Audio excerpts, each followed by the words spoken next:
Welcome back to our YouTube channel Mr and Mrs Prajapati. और यहाँ पर हम लोग आज गांव में निकल पड़े हैं शहर की तरफ, क्योंकि माँ का तबीयत ख़राब है और डॉक्टर को दिखाना है। तो यहाँ पर हम लोग निकले थे आँख के डॉक्टर दिखाने के, क्योंकि माँ को दिख नहीं रहा है। माँ बोली चल दिखा दे, तो हम यहाँ पर निकल गए थे। रास्ता काफ़ी दूर था, टेम्पो से उतरने के बाद भी चलना पड़ा। यहाँ हम लोग बैठे हैं क्लिनिक में, और क्लिनिक में काफ़ी ज़्यादा भीड़ है।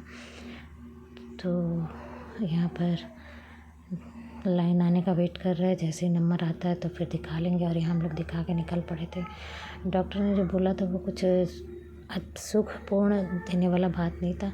यहाँ मम्मी को चाय नाश्ता करा के हम सोच रहे थे कि दूसरा क्लिनिक में दिखा दे, तो फिर उसके बाद चाय नाश्ता करा दे फिर लेके चलेंगे। मगर माँ ने कहा कि अब उसका तबीयत सही नहीं लग रहा है, वो ज़्यादा देर बैठ नहीं पाएगी। तो फिर वहाँ से मुझसे लेके निकल पड़े थे टेम्पो में घर की तरफ, और कुछ सामान ले लिए थे। आते आते करीब दोपहर हो चुका था। तो यहाँ पर खाना खाने के बाद बैठे हुए थे बात कर। तो यहाँ हमने थोड़ा सा ब्लॉग शूट कर लिया था और देश का कल्चर और परिस्थिति दिखा रहे थे। अब इसके बाद सब लेट गया था, तो वो दिखा रहे थे। करीब 4 साढ़े 4 बज चुका था यहाँ पर। और उसके बाद बाहर का नज़ारा भी काफ़ी सुंदर लग रहा था, क्योंकि ठंड बढ़ गया था। यह बच्चे झूल के रस्सी तोड़ दिया था। और उसके बाद यहाँ पर आ गए थे हम लोग बाज़ार की तरफ, क्योंकि बहुत सारा कबाड़ हो गया था। तो माँ बोली तू रहते रहते कबाड़ सारा बेच दे, क्योंकि तेरे जाने के बाद कौन सब उठाएगा बेचेगा।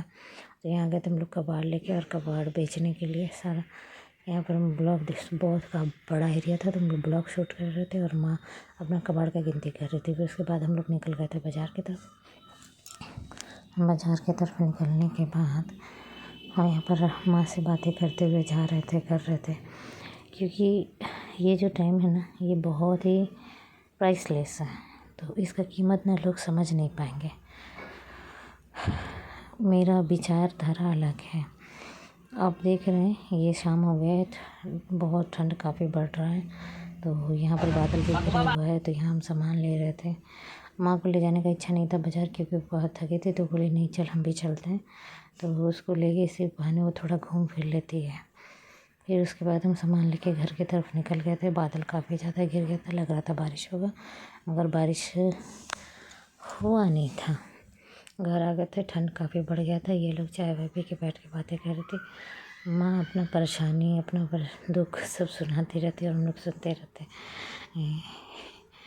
मगर बेचारी कभी किसी का बुराई नहीं बोलती है, चाहे कितना कुछ भी हो जाए। रात का वक्त यहाँ लाइन चला गया है, हम लोग बैठ के सोच रहे हैं, क्योंकि माँ का तबीयत हो गया है ख़राब। और ऐसे माँ पूरी रात बैठ गई है। रात के 2 बज रहे हैं और माँ बोल रही कितना बज रहे हैं, बोले 2 तो इशारा करके बता रही है 2। और ये पूरी रात बैठी हुई थी, क्योंकि मेरा जब नींद खुला मैंने देखा कि ये बैठी ही है। पूरी रात ये सोई नहीं थी। इसकी तबीयत बहुत ज़्यादा ख़राब हो गया था। और ये हम सोच रहे थे क्या करें क्या ना करें।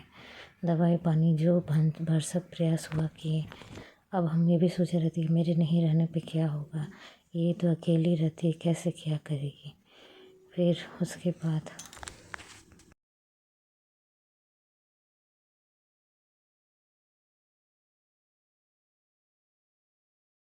आँख के डॉक्टर क्या बोले सर? कटार बोले साहब के डॉक्टर।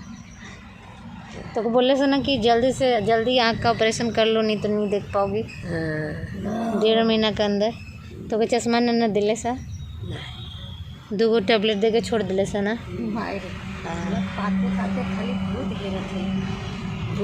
लोग डॉक्टर के पास से आ गए थे, और रात में हम लोग बता नहीं पाए, क्योंकि माँ का तबीयत बहुत ज़्यादा ख़राब हो गया था।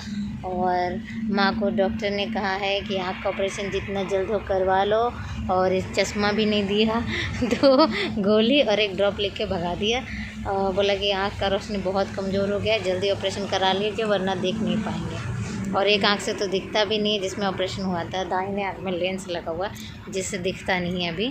और वो डॉक्टर ने चेक करके बताया माँ बाएं आँख से सिर्फ दिख रही है अभी, बहुत कम रोशनी, क्योंकि वहाँ वो जो पेज चेक कर रहे थे तो वहाँ थे।